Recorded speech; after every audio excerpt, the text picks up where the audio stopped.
Hello. Okay, go ahead. Okay, Steve. Chris, my name's Steve. I'm from River Life, obviously. Like I was saying, I just felt there was some resistance. It's not a purposeful resistance. It's like maybe you feel like God can't use me in that, or I can't do that, or I'm not good enough to do that. And he says that's a lie of the devil. What he puts in you, you can do. And when people tell you, things that you have these giftings in you, don't doubt it at all. Don't let the devil lie to you. Just resist him, and don't take those lies. Don't think that you can't do these things, or you're not good enough to do these things, or that you can't do great things. He's putting things in you that you know what they are. There's things in you that you know that God has put there that you've kind of held down because you're kind of afraid to let them out, and just let them come free. But do that. Release those things that he's put in you, and just let them flow, and flow in them. Thank you. Amen.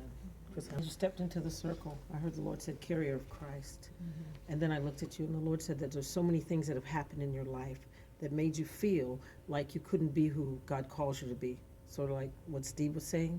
But I saw God do a shift in your life, almost a change in your life.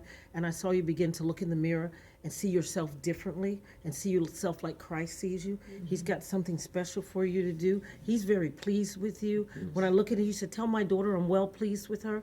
And even the enemy would come and try to speak into your mind and tell you something different. But the Lord said, that's not what I say to you, daughter. What I say to you is that I'm well pleased with you, that I have a plan for your life, that nothing that's happened in the past will affect you because you're coming out, you're getting ready to turn it around. And God said people are going to be amazed at what they see you do after all the things you've been through. And even the namesayers are going to turn around and say, that had to be God, because only God could do that. God said it's your season. You're getting ready to break out, step forth, and do great things.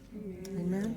Amen. This is Kathy, and what I heard the Lord saying is that you've been running, and you've been like trying to outrun the things that are behind you. But he said he's planted you here. Amen. And here you will grow and flourish. Amen. And be who he's called you to be. Amen. Amen.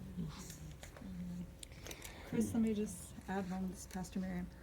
I came in right as you went to get your phone and you started running. And I got a kind of a running analogy too. But I felt like the Lord said from this point on, you're going to cover more ground in the next few months than you have up till now. Amen. And it's going to be a season of great progress Amen. and a great maturity in your life. Amen. And God has brought you just for us to be able to encourage you with that tonight. Yes, and this is Steve again. When Kathy said that about you being planted here, I had a vision of a mighty oak growing and putting down roots. Amen. And you know what? As Pastor Miriam was getting ready to say that you were planted here, and Kathy, I think Kathy said that too. I just saw an X on this mark where you're standing at, and I saw you stand on it. And the Lord said he brought you here tonight for such a time as this, even as Esther came for such a time as this. He brought you here for this because it was going to be a life-changing night for you, that you're never going to be the same. This is your night. When you mark this night on the calendar, you will know that this is the night that you changed forever, that God began to do those things in your life. Thank you, Lord. And Pastor Miriam was talking about it when she was giving her teaching, is that the team, how we flowed together and how God's speaking the same thing, but he's used a different perspective.